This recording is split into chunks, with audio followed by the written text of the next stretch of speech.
The story begins in the 1980s, centering on the Paragon Hotel, a luxurious and glamorous haven where the rich and famous once felt completely safe.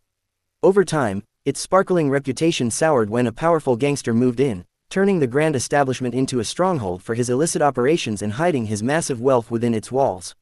Fearing for their safety, the celebrity clientele stopped visiting entirely.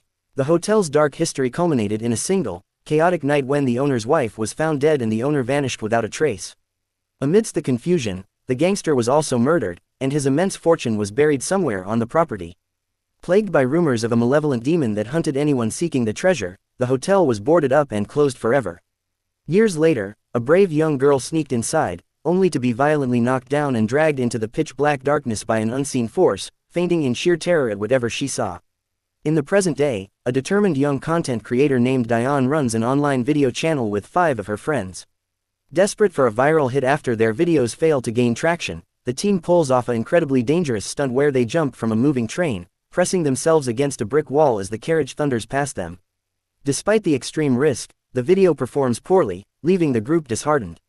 Sensing their desperation, their teammate Rick reveals a high-stakes plan. He has acquired a map of the infamous Paragon Hotel, pitching an exploration video that will appeal to both true crime fanatics chasing the gangster's fortune and horror lovers obsessed with ghost stories. Their resolve is cemented after they receive a notification showing a former friend, who left their group after being caught trying to steal a painting, mocking their low view counts on his own successful channel. As they finalize their plans a few days later, a man named Frank enters their workspace. Introducing himself as a news reporter, Frank explains that he saw Diane's social media posts and wants to join the expedition, offering his deep knowledge of the hotel in exchange for the courage to finally go inside. Though the team worries he might be an undercover police officer, Diane convinces them that his expertise will help them navigate the building and secure millions of views. Upon arriving at the heavily boarded-up hotel, Frank guides them to a hidden underground tunnel. When a cave-in blocks their path, Vern spots a tiny secondary pipeline. Crawling through the cramped space, they are swarmed by thousands of massive rats, forcing Frank to shield a terrified Cora with his own body as they squeeze through to the other side. Once inside the main structure, the group splits up after encountering a sparking power box and a jammed gate. Cora breaks a lock and takes Diane into a separate wing without alerting the others. Meanwhile, Rick, Vern, and Forrest begin recording their intro, which is abruptly interrupted by a flock of startled pigeons and a heavy chandelier crashing down from the ceiling. Deep in the ballroom, Diane starts a solo live stream. Ignoring a strange noise she assumes is just a rat, she is blindsided by a grotesque, clawed hand reaching out from the shadows, her phone clatters to the ground, and her feed abruptly cuts to black. Realizing Diane is missing, Rick orders a frantic search. Forrest, taking photos of the surrounding decay, discovers massive claw marks gouged into the wallpaper and sprints back to the group, entirely unaware of a dark shadow tailing him. When Vern reviews the terrifying photos, the team realizes an entity is actively hunting them.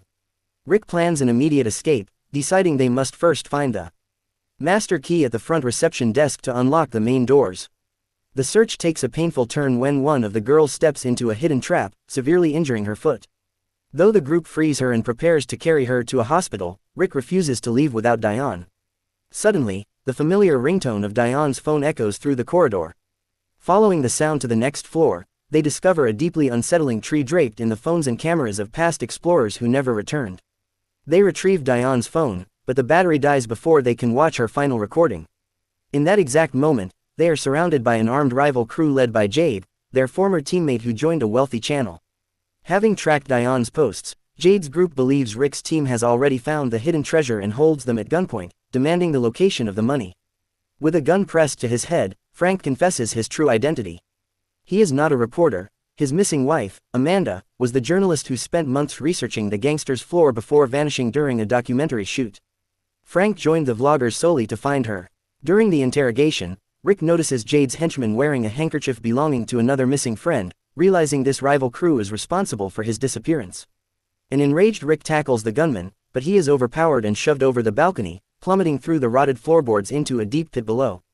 Thinking quickly, Frank lies to the thieves, claiming Rick had the treasure map on his person so they will help retrieve him. Peering over a massive gap on the lower level, they spot a motionless body. Cora, utilizing her skills as a gymnast, uses hanging cables to swing across the chasm, only to discover a decades-old skeleton instead of Rick. When she panics and demands to come back, a spiteful Jade cuts her line, leaving her stranded on the far side. Jade's crew forces Frank back upstairs, where they investigate a pounding noise coming from a closet. They open it to find Beth, Amanda's traumatized photographer, who hysterically warns them that a monster is coming. The thieves darken the room, close the curtains, and don night vision goggles as heavy footsteps approach. The terrifying demon materializes, instantly crushing a thief's neck with a metal rod. As the remaining gunmen, Mac and Dodd, blindly fire their weapons, the agile demon retreats to the ceiling. When the lights flick back on, they discover their stray bullets have accidentally killed Beth instead of the monster.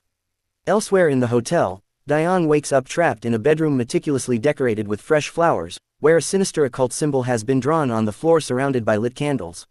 Meanwhile, a stranded Cora searches the lower levels for Rick.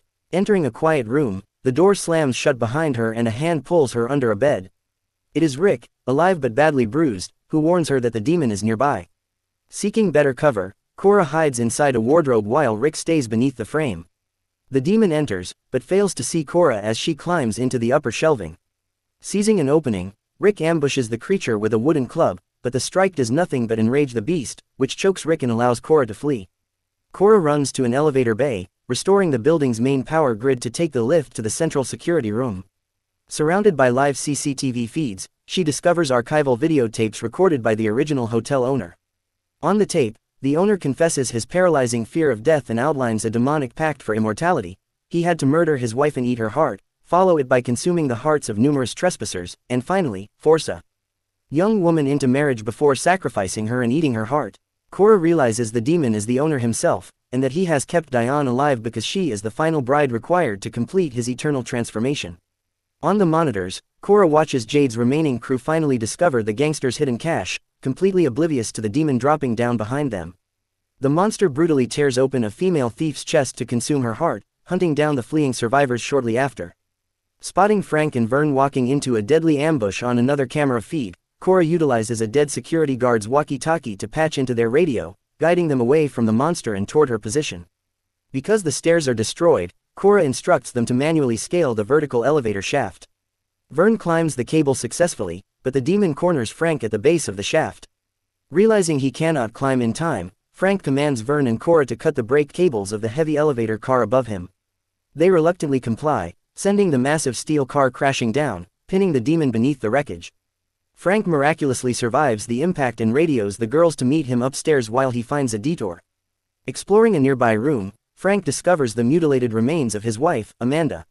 Devastated and consumed by a desire for vengeance, he checks the security monitors and sees the demon, having escaped the elevator wreckage, forcing a terrified Diane into a bridal gown.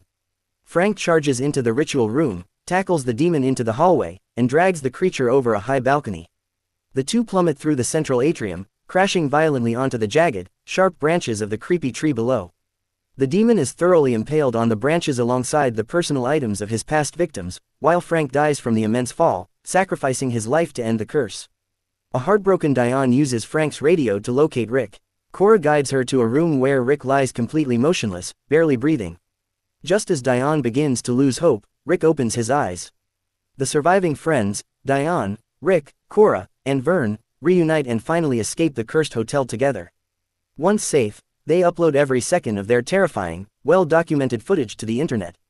The video exposes the decades-old mystery of the famous Paragon Hotel, rapidly accumulating over 100 million views and drawing commentary from major global celebrities. The story concludes with the four traumatized friends achieving massive, overnight mainstream success from the footage of their survival.